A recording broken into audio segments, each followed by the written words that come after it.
A root canal treatment has to be performed if the dental nerve, known in Latin as the pulpa, has died and/or is infected.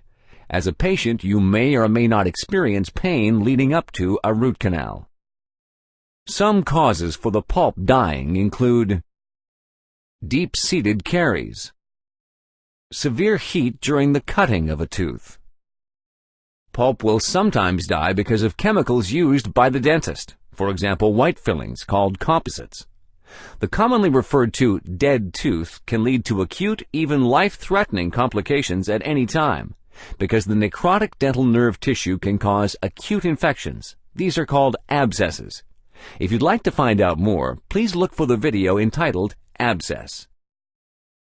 The objective of a root canal treatment is to completely remove the destroyed tissue, which may also be infected with bacteria in some cases, from the interior of the tooth, so that the infection is prevented from spreading to the bone. The tooth is connected to the bone through numerous small canals at the end of the root. Since a complete cleaning of the interior of the tooth is never 100% successful, the dentist attempts to close the pulp cavity tightly with a special compound, so that any remaining bacteria inside don't have space to multiply. This means that absolute cleanliness and a sterile working environment are a prerequisite for any root canal treatment. In order to facilitate this in the mouth, it's imperative that the dentist works with a cofferdam, because this is the only way to prevent saliva from reaching the interior of the tooth. More on that in the video entitled Cofferdam. Saliva contains many different bacteria that can endanger the success of a root canal treatment. Here you see a cofferdam insulating the tooth from the tongue, other teeth, saliva, and blood. Furthermore, it's very important to work with sterile instruments. Here you see a root canal treatment box wrapped to preserve its sterility. It's open just prior to the root canal treatment. The various instruments are neatly arranged. However, in far too many cases, root canal work is performed with unsterile instruments. Instruments are placed openly in simple foam rubber racks, as seen in the image here. With the aid of sterile instruments, the dentist can begin to clear and clean the interior of the tooth. Special solutions are used intermittently for rinsing in order to remove tooth chips, cell debris, and bacteria. It's important that all canals are reconditioned. Most teeth have several canals. 3 of them are shown in this image, and the instrument is placed in one of them. Therefore, a precise and cautious dentist always works with magnification, such as medical magnifying glasses or even a microscope. The dental canal must be fully reconditioned all the way to the root end. The length of the root is ascertained by means of X-rays and measuring aids, as can be seen in this image. Only a well-reconditioned tooth, filled all the way down to the root end, can be preserved permanently.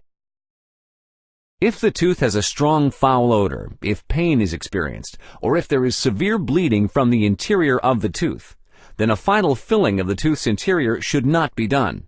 In such cases, a medication, the yellow paste seen here, is rotated into the tooth, which is then tightly sealed for a couple of days. However, the temporary sealing material must be absolutely saliva-proof. That's the gray compound seen in the image, as it keeps the tooth tight for about 1 week. Another session must take place no longer than a week after the initial session. Otherwise, bacteria from the saliva would enter the interior of the tooth, and the entire previous procedure would have to be repeated.